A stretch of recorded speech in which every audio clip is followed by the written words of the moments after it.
Hello, everyone. Thanks for tuning into this episode of the Creatives of Windsor podcast. I'm your host, Anthony Sherdown, and today I'm sitting down with Tylene Gall, who runs the Instagram blog, Tylene's Plant-Based Kitchen.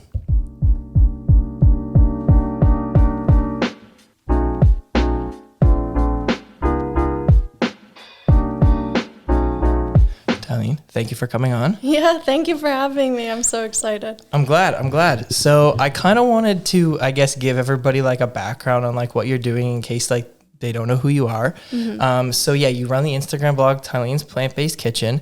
What are you doing with that page? Like, what is your goals? Yeah, so overall on the page, I started as posting healthy plant-based recipes. Like, I have a big passion for eating healthy plant-based foods, and so that's how I started, and I still do focus on that, but I've been kind of having fun with integrating just fun lifestyle things into that. So that's where I'm at now with it, and I'm pretty new at it still. Like, I just started 2 years ago when I finished university. So yeah, I'm just having fun with it. Like, it's really a fun hobby for me. That's why I started it, and I love it. It's like my little passion project. That's cool. Yeah, I obviously think it's cool as well. That's why I asked you to come on. I saw it and I was like, that's cool. Like, I thought you'd be somebody interesting to talk to. So it's all plant-based things. So are you a vegan or? Yeah, so I just like to call myself plant-based because I'm not like strictly vegan. I used to be more vegan, and then I kind of started to notice that I was getting into almost like a restrictive mindset. Like, I would see things, and I don't have any allergies, so I would see things that aren't vegan, and I'd be like, oh, that looks really good, but I can't have it. And I went vegan originally for like health, just to eat healthy food, like plant-based foods. That's what's best for me. So yeah, I started out vegan, and then I just recently kind of like to call myself plant-based because I don't like to restrict any foods. Like, if I see something and I want it, I will have it.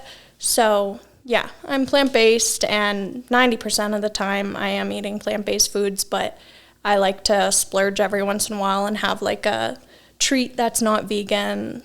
So yeah, that's cool. I've always kind of said like, yeah, a lot of people like think it's like you got to be like hardcore, cut and dry, like you can't have anything. And then it kind of like, no, I think like sometimes that's unrealistic, I guess. And I think it's better if everybody eats 3 meals a day, like even if 2 of those are plant-based and 1 isn't, like that's still better than, for sure. So it kind of sucks that like people think like you have to be, and then like then they fall off or they don't do it after however many years, and then they're just like, oh, then they kind of abandon the whole thing. Yeah. That's cool. Yeah, it's hard in that.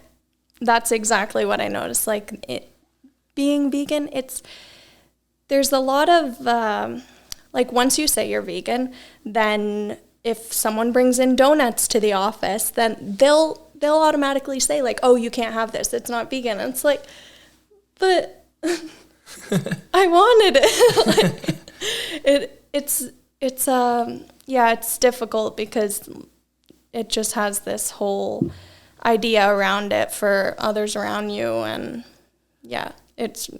I found it a bit restricting, but it doesn't have to be restricting to everyone, like totally not, like some people. And also I was doing it for health. Like, obviously some people are really passionate about the animals, so I can understand that side of things too. Yeah, for sure. Like, yeah, if people can do it like full time, that's great. But if some people only do it like for some of their meals, like that's great. Like whatever you're comfortable doing. Yeah, there's kind of like 3 reasons like people like they do it for health, environment, and then animals. Yeah. So yours was like primarily like health and like the foods you were consuming and stuff like that. Yeah, like I was finding. So I'm actually pretty recent plant-based, like I'd say not even 3 years now. So I started vegetarian. Well, I started like just taking out meat, and I was still eating fish and cheese and all things that. And then I moved I just took out fish. I did it in steps. So, and then I really did notice that dairy was affecting me. So, yeah, that's why I switched to just not having dairy in my diet, because it just wasn't good for me. But I know it works for a lot of people, so. Yeah, me too. I don't eat too much dairy myself. Yeah. I've never gone like vegan or vegetarian, but I'm always like kind of interested in that kind of, I guess, lifestyle. My wife was vegetarian for like 7 years. Oh, wow. She's not anymore, but she was for a while. Her main reason was the animals. Yeah.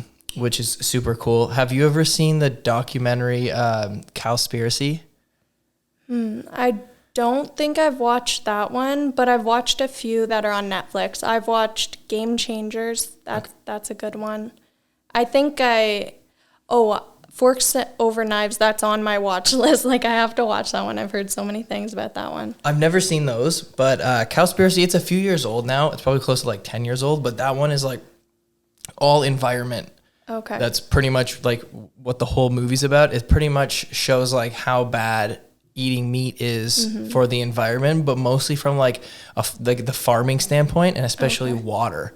Like how much water you waste to like keep these millions and millions of cows like alive, and just like an unnecessary kind of volume. Yeah. And it's pretty cool. It's like, I'm really big into like environmental things like that. Yeah. I'm a very like outdoors kind of person. So that was really like, that movie kind of resonated with me a lot. Yeah. I'll have to watch that one.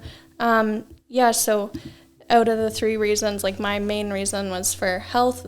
For myself, I found that was the best, but then the other things just kind of come along with it. Like, I was happy that I was also helping the environment, and yeah, so. Yeah, that's cool. Yeah, it's kind of like everybody like has one, but like the other ones are like kind of good too to go with it. Yeah, kind of like a bonus. So on your page, I saw you did a reel recently with microgreens. Oh yeah. So can you kind of like, I just saw you get really excited. Can you kind of give myself, because I'm always interested in like cool little like healthy things like that. Yeah. Can you kind of give myself and like the people like a run through on what that is? Oh my gosh, microgreens are so awesome. So there's a business in Kingsville, Ortaliza. They one of the owners, so it's a husband and wife, it's a couple, and the husband is an engineer, but he specialized in agriculture. I don't know the exact name of the type of engineering, but yeah, so he's like the best at knowing exactly how to grow these microgreens.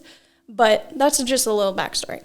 Microgreens itself, they're just these little sprouts. They're the cutest thing, and you would see them often at like fancy restaurants. They'll just put a few sprigs on just to, if anyone doesn't know what microgreens are, just so they can kind of picture them. But why they're so awesome is because they are up to 40 times more nutrient dense than the full-grown counterpart vegetable. So these little microgreens, what they are is, it's just like a step in the process of any vegetable's growth. So this week, I have the subscription program. So this week I have carrot microgreens.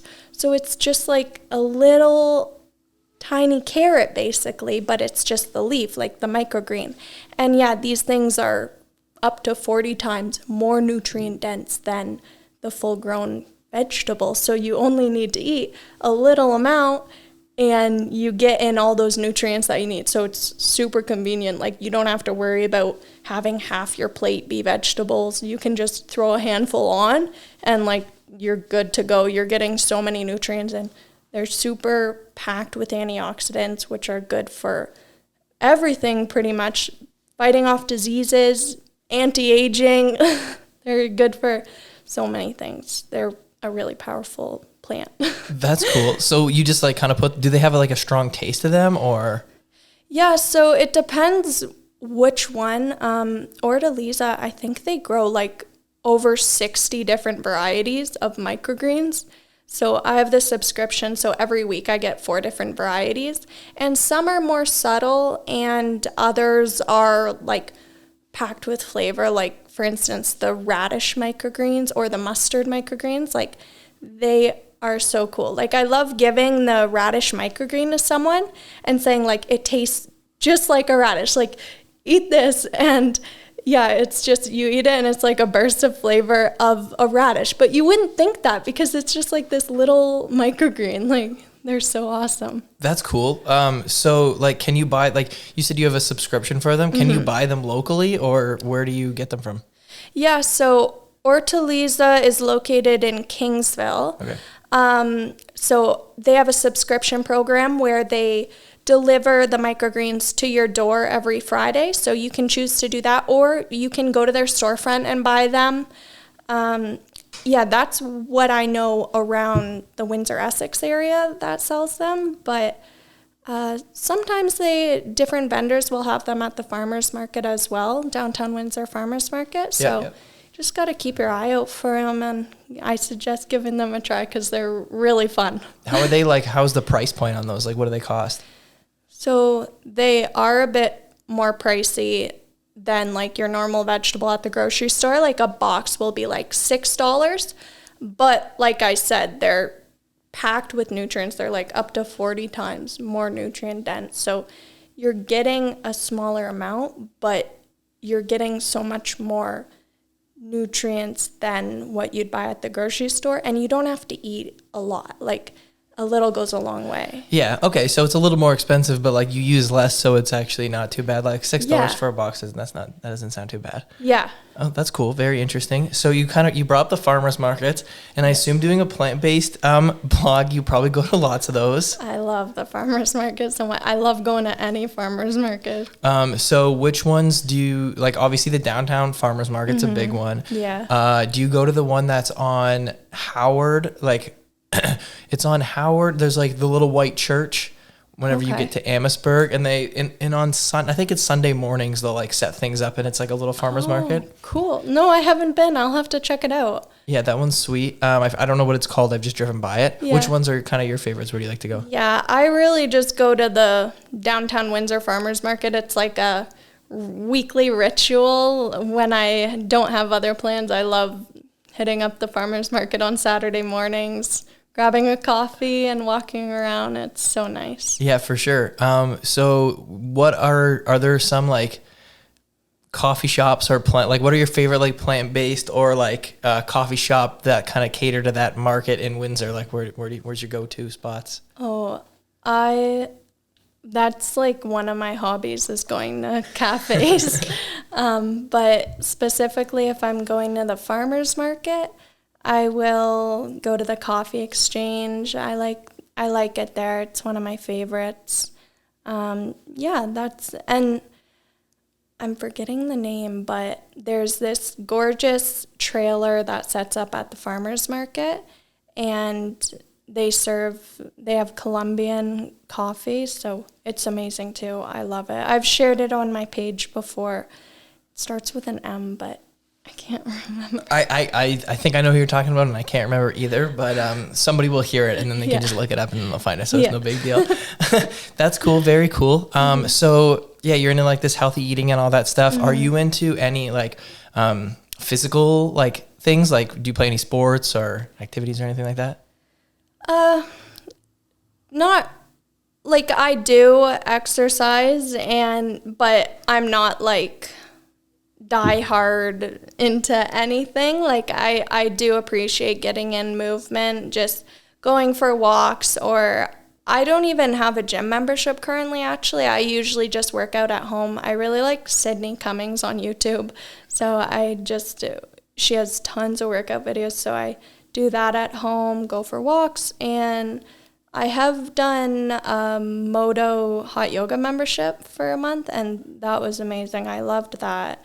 So I've been considering signing up for a year there, but it's a big commitment and might be buying a house soon. So I'm just like thinking where I'll be located and with my job, but I know they have tons of different classes that you can always make one. But yeah, it's just like a transitional period in life. Where do you go for that? What's it called? Moto Yoga. It's on Ottawa Street. Okay. And they also have one in Tecumseh. Okay, cool. Maybe I'll check that out. Yeah, there's a bunch of good, like, yoga places around the city that are just specifically yoga. Yeah. I have a membership at Good Life, and they have yoga classes there, so I'll go to those. But I should start actually going to like a real yoga studio because like they're a little more legit, I guess. Yeah, Moto is a really fun place, and they have really great instructors too. Oh, that's cool. Nice. So let's see. I have a bunch of questions here that are kind of things that I wanted to go over with you. So do you meal prep? Definitely. Yeah, because I work full time and I work on site, like I don't work remotely. But even if you do work remotely, I think it is a good idea to meal prep. But yeah, so meal prep is a must for me because I just don't know how I'd do it any other way. Like, I just love meal prepping my lunches and breakfasts for work on Sundays, and then I have it all in the fridge, and then every workday morning I just throw it in my lunch pail and I'm good to go. Very convenient. What are some of your go-to, we'll do each meal, so what are some of your go-to breakfasts? Yeah. So I start work at 7 a.m., so I don't eat breakfast at home. I pack my breakfast and eat it at work. And I also just like eat later in the morning, like around 9. Okay. I just like to have tea in the morning, and then I go to have my breakfast. But anyways, my go-to breakfast is this chocolate berry chia pudding, and that's what I've been making recently. Normally for my breakfast meal preps, I'll make something for like weeks and then I'll switch it up, and it's really just back and forth between chia seed pudding and overnight oats. I really just keep it really simple. That's like all my recipes because life's busy, so I keep things simple. And for sure, that's the best way to do it. Yeah. That's cool. So do you post recipes to any of these things on your page? Because I saw you do I've seen it, so I don't know why I asked. But yes, she does post recipes to these things. So do you come up with these recipes yourself, or did you kind of like find them and modify them? Yeah, so the recipe that I just mentioned, the chocolate berry chia pudding, it's out of the How Not to Die cookbook, which is, I know the name is kind of intimidating, but it's by Dr. Michael Greger, and he's a plant-based doctor and just very knowledgeable, and I love his books. So I got this cookbook by him, and it just has some amazing healthy recipes, like just recipes packed with so many antioxidants and so many good things. So that's one of them, and I have posted it on my page.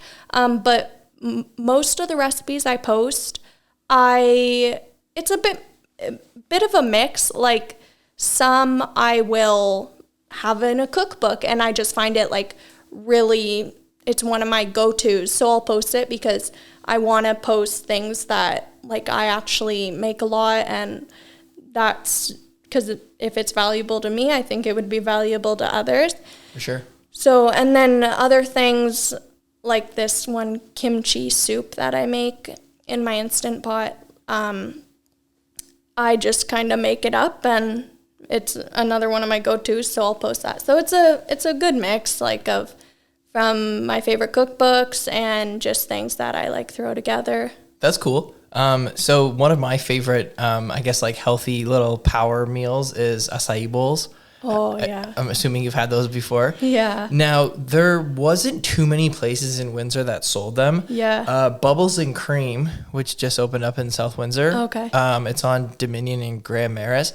They started making them, like some pretty legit ones. Wow. I really got into those going out to California because obviously they're everywhere out there, and they're like really good. I would always eat those like before, after, like I would surf out there or do like a big activity, you know? Yeah. And I love them, and I was kind of bummed that like Windsor didn't have too many places. Yeah. Healthy Mom on L'Esperance has them, but they're kind of far from me. Yeah. And then Booster Juice has them, but like that's kind of lame. So like I like local places that sell these cool things. So yeah, they're really good there. So yeah, do you have your own recipe for acai bowls, or do you? Yeah, so actually like a year ago, Costco is selling this acai mix, and I loved it so much. It had acai in it and mango and pineapple, And I would just throw that in a blender with milk and flax seeds and blend it up. And it would make awesome acai bowls. But I think it's like a seasonal thing. I hope it is, at least, because I hope they come back with it this summer. But ever since like that has gone out of stock, yeah, Costco doesn't sell it anymore. I didn't mention that, but yeah, because like I've been trying to find one for forever. The Superstore has like a bag in there, like, you know, they have like their frozen fruits in those bags. Yeah, they started selling one that said like acai paste. Okay. And I've used it a few times. It's pretty good, but it's like it's not as legit as you would find at like what's that store in the US that has like the really healthy foods?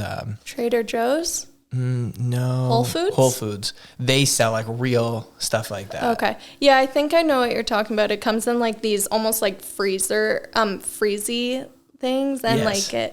yeah, so I've never tried that, but yeah, this stuff at Costco I loved, and hopefully they come back with it this summer. But I would make acai bowls with that, and then ever since that I go in phases, like sometimes I make smoothie bowls and I'll be on that for like a couple weeks, and then I switch it up. I'll go on to smoothies. Like it's just whatever I'm feeling. But for a while now, I've been on the smoothie grind.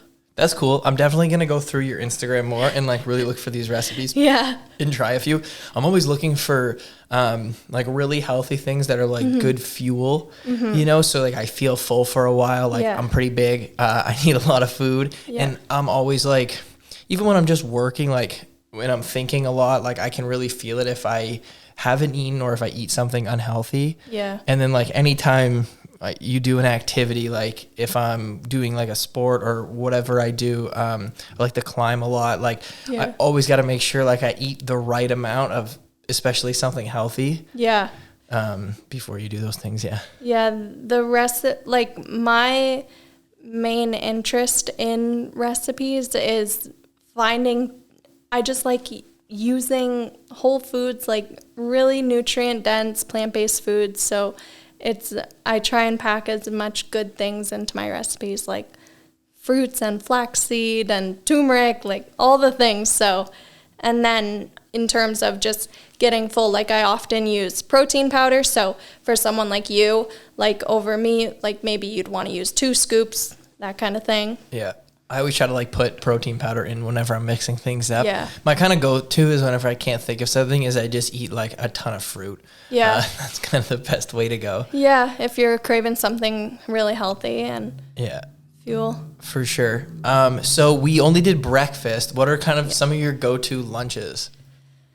So I have an Instant Pot, which also just awesome for meal prepping. It's so convenient. I make a lot of stews in there, and like all winter long, every week, every Sunday, I just throw together a different stew in the Instant Pot, and it's super easy. Like literally all the time it takes me is to cut up the vegetables, and I throw in beans as my protein.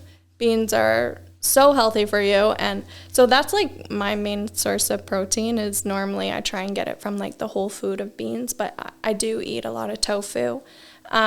So yeah, in the winter it's like stews every single week, like just whatever veggies I have in the fridge, I cut it up and I make a different stew. And then since we're transitioning into like the warmer weather, I've kind of gotten out of the stews and just making different things. Like this week I marinated tofu, and I'm having tofu steaks with potatoes and black beans and microgreens. That's been my lunch this week. So I change it up, and I just really try and keep it simple for me, because I don't like to spend a lot of time in the kitchen on Sunday. Like I just try and do something that's quick, but also I will enjoy. Like I want something delicious and healthy for me, so I can look forward to something when I'm at work. Yeah, for sure. So that kind of brings me to my next question is, like, when you meal prep on Sunday, do you meal prep the same lunch for all 5 days of work? Yeah, so I normally do 4 meals, and then I leave Friday open. So Friday I'll either have something really simple like a peanut butter and jelly sandwich, or it'll be like leftovers from Thursday night. I just kind of leave one day because 5 days is more to meal prep than 4, so it's just easier for me to make up 4, and it's also nice to have a little bit of a change. So I have like the same thing Monday through Thursday, and I enjoy that. Like, I don't get bored of it. And then Fridays, I just leave it for like a fun day. Yeah, exactly. I was just going to say, leave it for a fun day. Yeah. For going out, are there, like, what are some of your favorite spots around the city that you like to go eat at? Yeah. Not gonna lie, I do like indulge in eating food out. Like, I don't always eat healthy. Like, I know that's my main focus for recipes. Like, if I'm cooking, like, it will be healthy, but a couple times throughout the week we eat out. And like last night, Osmo's, that's by the university. Yep. And I got a falafel wrap and fries. So yeah, I like eating fun things too. Yeah, for sure. But some of my go-tos for like dinner would be, honestly, lately we've been kind of lazy and just ordering skip the dishes. So Osmo's, Oven 360, they have plant-based cheese or vegan cheese, and it's so good actually.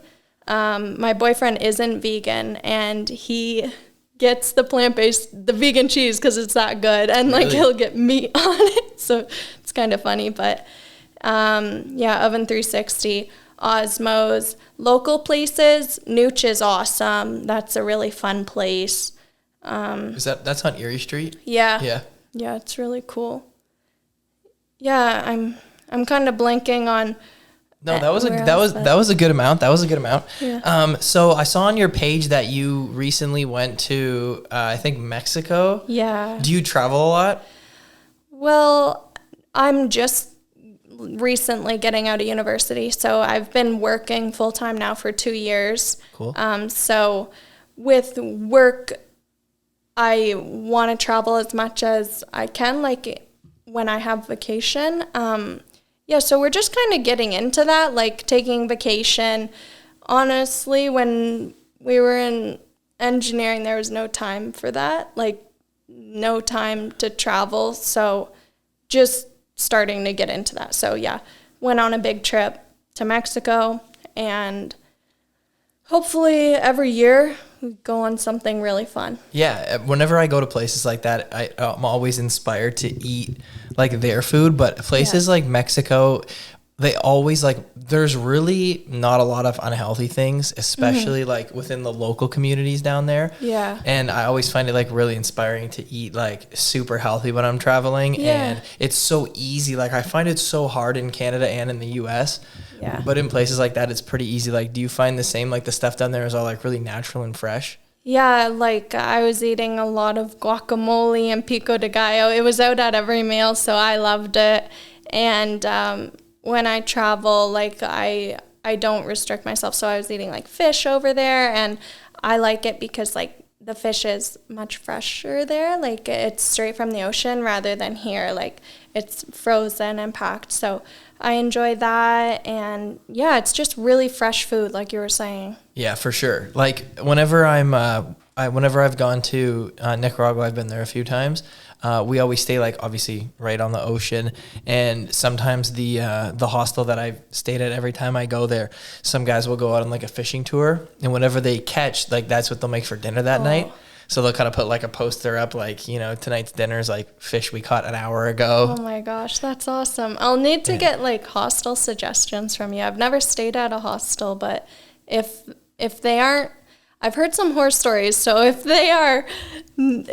you don't have horror stories, then I might be interested in staying sometime. I've never had anything like bad or horror story wise happen at a hostel. I've had some like pretty weird experiences at hotels. Yeah, okay. Some like sketchy hotels, but like hostels, especially in like Central America like that, actually anywhere, like it's mostly just, how old are you? I'm 23. Okay, so I'm 27. I started staying in hostels when I was 21. Mm-hmm.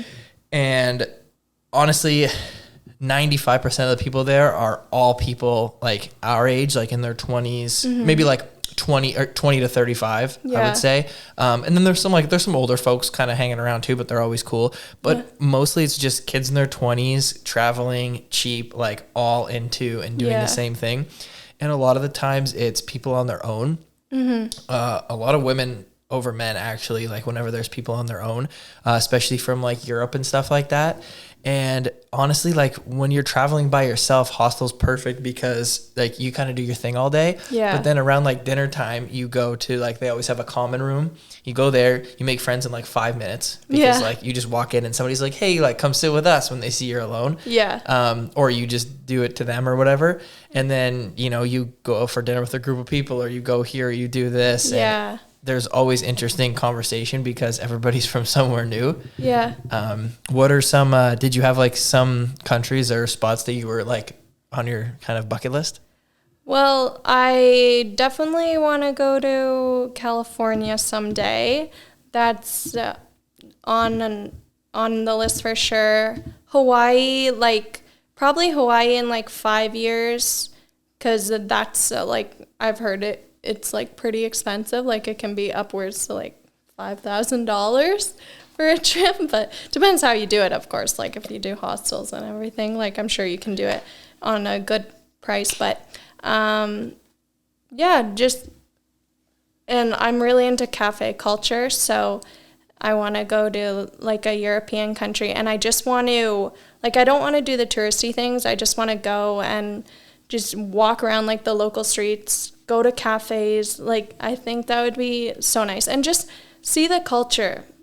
Like, that's the nice thing about hostels. I think I've never been to one, but I think it's cool that you meet people and you get like their experiences. So they'll teach you like what are good spots around the area. And yeah, you learn a lot from other people. Yeah, definitely. Like there's always people at hostels that have been there before. Yeah. Like there's one that I stay at in California, and I always stay there, and I go a lot, and a lot of the people there, it's their first time.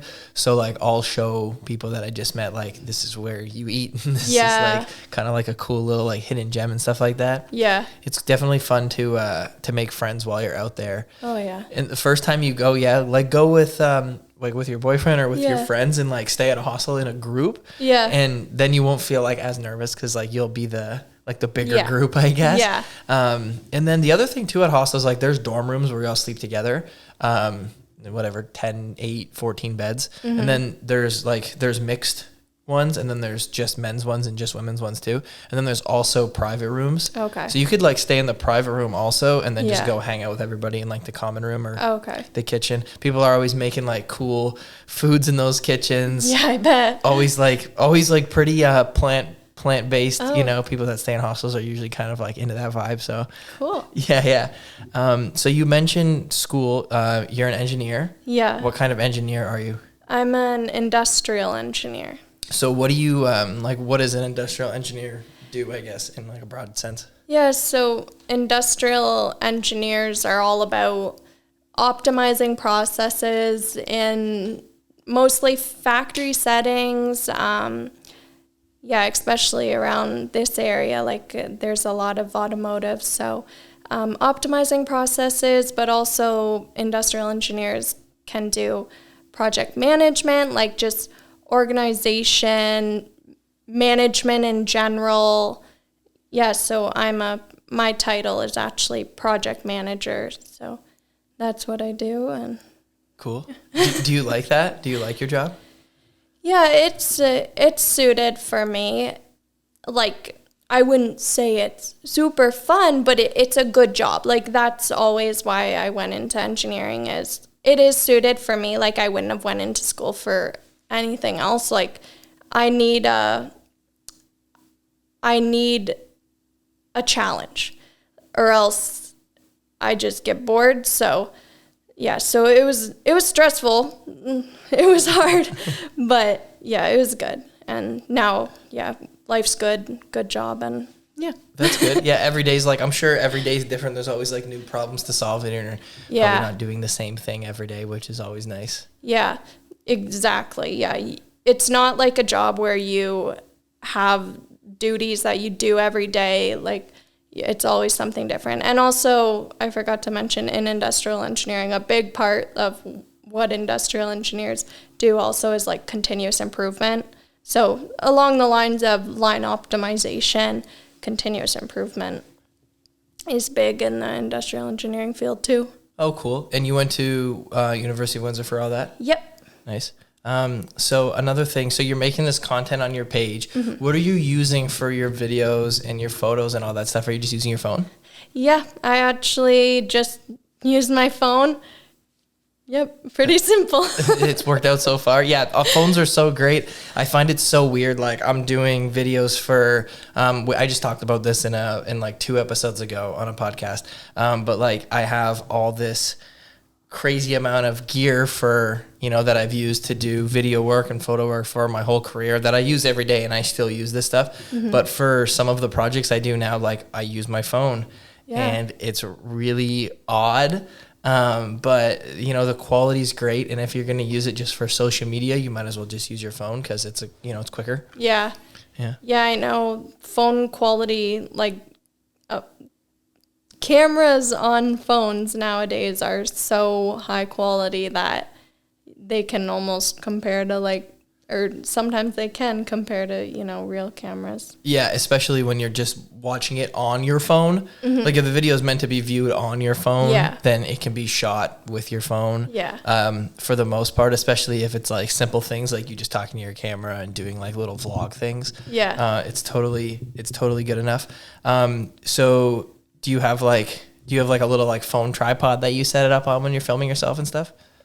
Sometimes I do. I have just I got all my tripods as gifts actually, but I have 2 tripods. One's like you can set up taller, and then this other one you can kind of just form on a table, and it's pretty handy. So if I'm just like filming in my kitchen, I'll form it so it stays and looks good.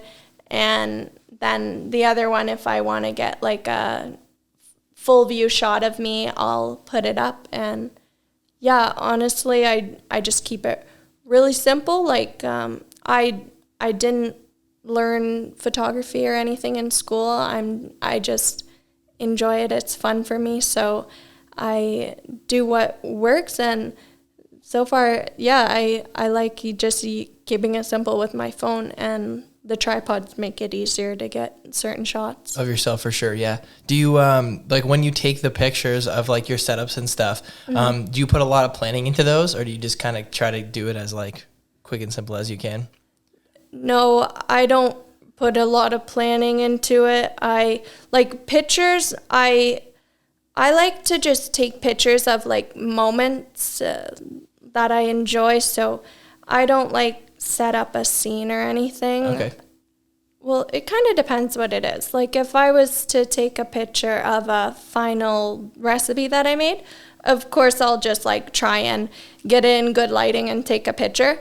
But I like just capturing moments. Like that's what my interest in like photography and taking videos is. So yeah, I don't put a lot of thought into it, into like taking pictures, but sometimes a video I'll put like, I'll jot notes of just what I want to say, and just to make sure I hit those points. But I like to keep it like not scripted, very just flows naturally. So yeah, for sure. Like I'm the same way. I always like to plan things out and like have my list and like a general plan. Yeah. And then when you sit down to do it, you can throw that list out the window and you can just do your thing. And then if you ever get stuck, or things aren't going like the way you want them to, then you can just like pull up your list and be like, oh yeah, this is kind of what I wanted to do. Yeah, exactly. Yeah, I think that's the best way to look at it.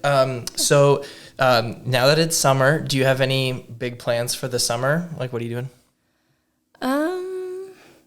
Lots of farmers markets. Yeah, that's what I was expecting you to say. Just going to cafes. I think we're going to go to Chicago in September for my birthday. So nothing really crazy. Like I like the simple things. Like I just like to chill and enjoy just I like staying at home. I like going to cafes. I like recently I've actually been, which I never was really into, but I enjoy now like going to bars too, like, and just having like nice drinks, and making them at home is fun too, honestly. Ever since Mexico, like I was enjoying the margaritas in Mexico, so then we had to buy the stuff to make margaritas at home, so that's been fun too.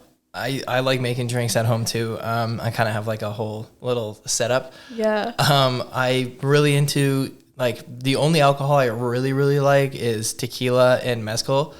Have you had mezcal? No, I've never heard of it. It's kind of, how do you explain it without sounding pretentious? So it's pretty much like tequila, except for the way it's made, it's smoked. Oh, okay. So tequila is made in Tequila, Mexico, from an agave plant. And mezcal is also made from an agave plant, but it can be made from like a bigger variety of the plants, I'm pretty sure. Okay. And it's like the way it's made, it's smoked, so it has like a really like smoky taste to it. Wow. It's kind of like it's not like whiskey, but it's like harder and like thicker like whiskey. Okay. It's really, really good.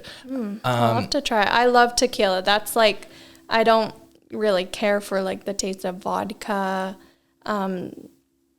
Yes, I love the taste of tequila in drinks, so I'll have to try that. Yeah, they have mezcal margaritas. Okay. You should try one of those. Sometimes even too, like you just do, like if a margarita calls for like 1.5 shots. Yeah. Or 1.5 ounces. I'll do like the one of tequila and then the half of mezcal. Okay. Just to get like a little bit like of some smokiness to it. Yeah, I love that. What kind of margaritas have you been making? I saw you post. I think I saw you posted one. It was red. Yeah. So been experimenting adding fruit. And just a side note, I know I like to eat a lot of healthy things, but I said I also like to indulge, but I try and keep it under like, depends on the week, of course. Like if there's a celebration, I'll have more than 2, but like some weeks I'll have 2. A lot of weeks I'll have none. Like it's kind of like one of those phases we go through too. Yeah. But been adding fruit and it's so good. So we have this little, like, I need to get a bar cart. I've been searching for a vintage bar cart, but I need to find, like, a cool one. Like, I can't just buy an average one from, like, HomeSense. Yeah. I like cool pieces of furniture. So, but we have this cocktail making set, and, so there's this muddler. Yeah. I probably sound like such an amateur, but it's so fun. So I put, like, raspberries in the little cup, and then I used the muddler with date syrup and raspberries and like squished it up, and then I added the lime juice, tequila, Contro. What's that one? The orange liqueur. Like a triple sec kind of thing. Yeah. Yeah. Okay. But so just putting like fresh fruit and date syrup in it, and also did strawberry. So far done original margaritas, strawberry, and raspberry. Cool. I got to try that because I'm always making like different like twists on margaritas. I make one. Actually, if you give me a second, I can pull it up here and give you a recipe I made. Oh. It's one of my favorites. I came up with this probably last fall. Where is it? Okay, here it is. So it is a smoked honey and cinnamon mezcal tequila mix. It's really good. So have you ever had a smoked cocktail? No. So there's this, they smell like smoke kits, which I have because I'm kind of a nerd. Yeah. It's like a wooden circle. Yeah, I've seen it. And then, so you put it over top of the glass and then you put wood chips in, and the wood chips are like different flavors. There's like apple and hickory, whatever. So you pick one and then you like hit it with a torch and it fills the whole glass up with smoke.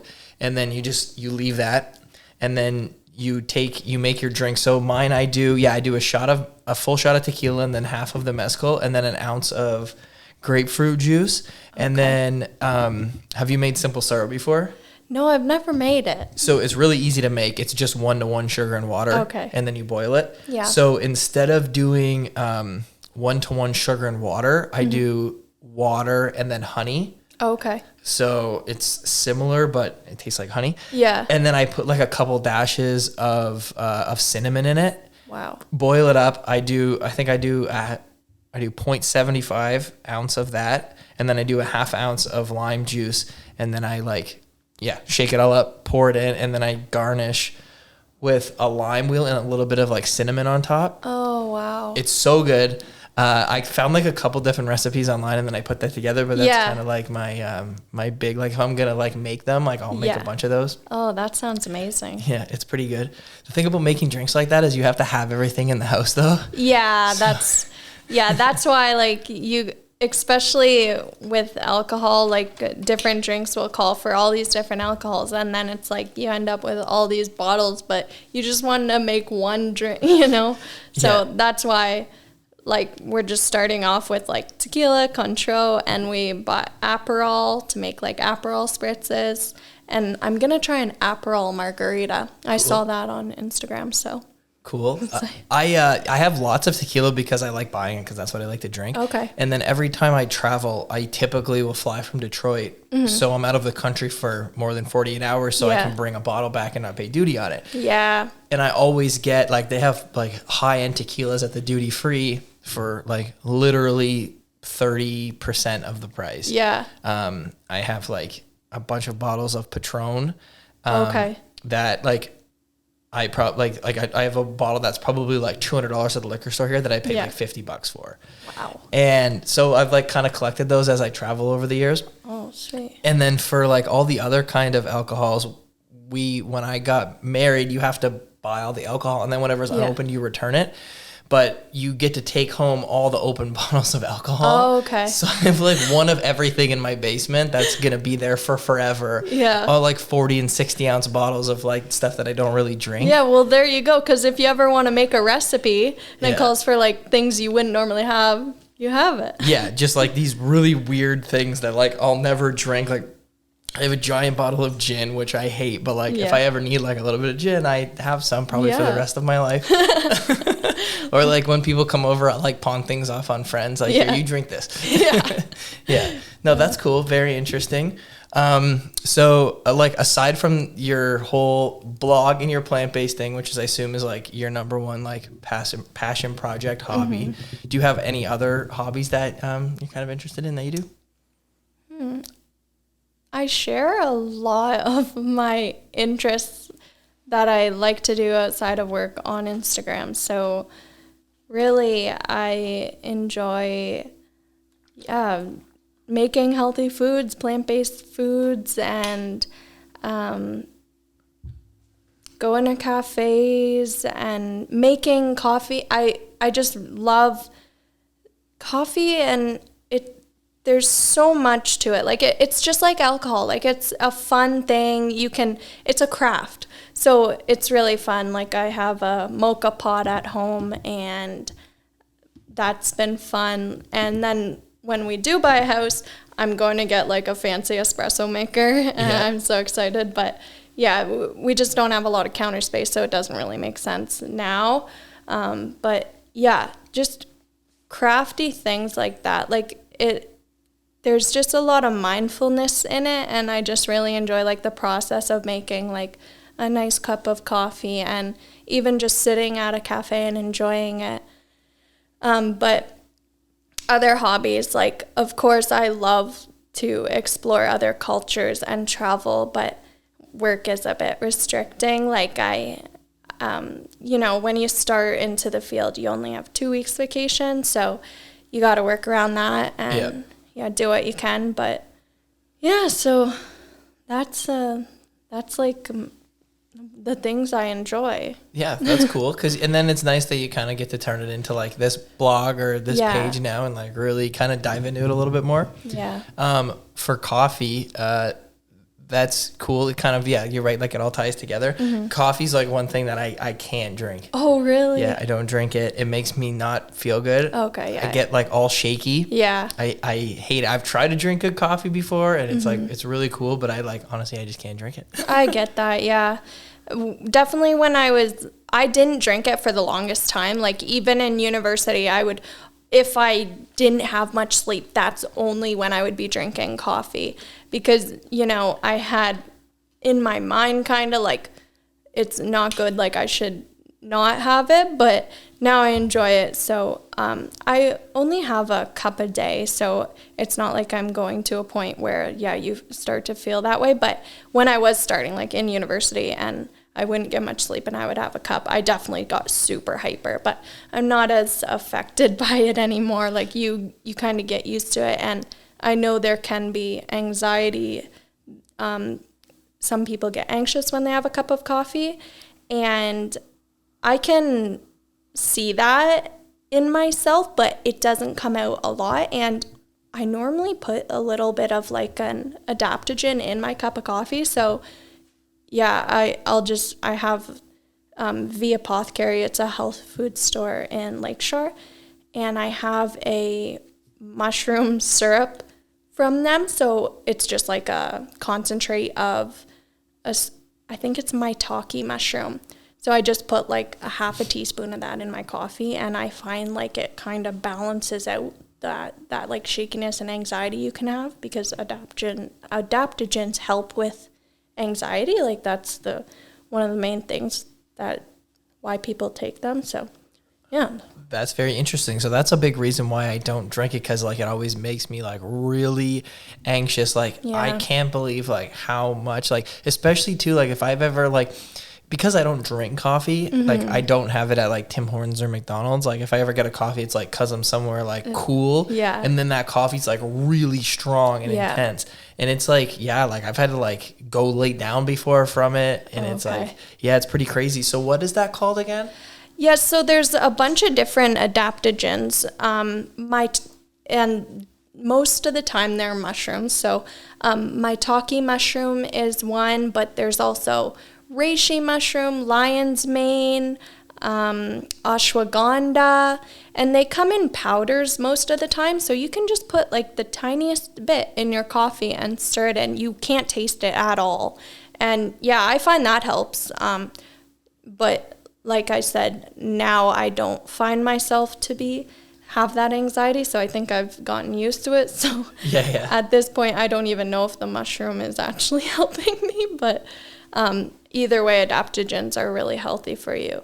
But when I was in university, I was really anxious all the time, and just from stress from school, so I was taking daily holy basil, and that's another adaptogen. Oh, cool. I'll definitely look into those. Yeah. That's very interesting. Can you let everybody know where they can find you?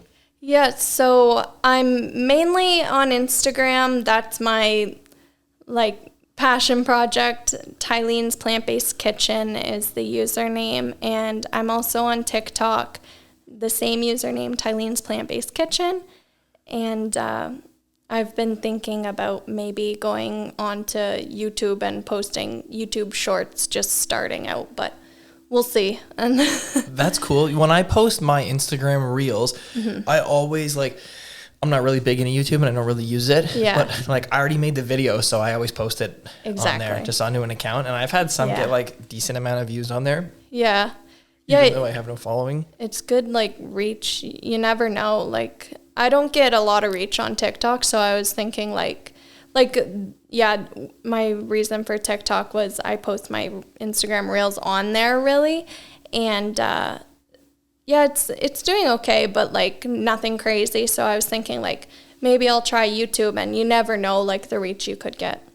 Yeah, like I do the same thing. Like Instagram's really the only one that I like care about. It's just so easy. Like that's what everybody's on, and like I don't have time to maintain 100 of them. Yeah. But I figure like if I'm gonna make the content, I might as well just post it everywhere. Yeah, exactly. So I have a TikTok and a YouTube account that I don't like use. Like I don't even go on TikTok, but I do post on there just because like why not? Like whatever. I already made it. It takes 10 seconds to post it somewhere else. So yeah, exactly. Yeah. Well, I'm glad you had the same idea, because I didn't know if like that was a good thing to do in the social media industry, but might as well. Yeah, might as well. But Instagram's always the main focus. And then, do you have a Facebook page for your thing or no? No, I don't. I didn't expand it out onto Facebook. Facebook's like I use Facebook and Instagram are my two things. Okay. I always post everything on both. Yeah. I have a Facebook page like for my photography that gets everything, my personal and my artwork, as well as the business stuff. Okay. And then Instagram that is split up into 2 accounts. Yeah. Just because like feeds look different. Yeah. So everything that's on the 2 Instagram accounts, both are always on the 1 Facebook page. Oh, okay. Yeah, that's kind of how I do it. And it's really easy too because you can link the pages. Yeah. So you don't even have to go post specifically to Facebook. You can just post on Instagram and click post and then it'll just do it automatically. Yeah, I should do that because my grandma doesn't have Instagram. I was just gonna say for friends and family, like Facebook's, then like a few more people see it and it's just, that's kind of what you're doing it for, like sharing what you love to do. And the more people that see it, the better, especially if you're already making it. Yeah. Yeah. Yeah, I should do that for sure. Yeah, look into it. I think that's pretty much it. I covered everything I wanted to cover. All right. So thank you very much for coming on. Yeah, thank you for having me. Yes. All right, guys. Thanks for tuning in. Until next time.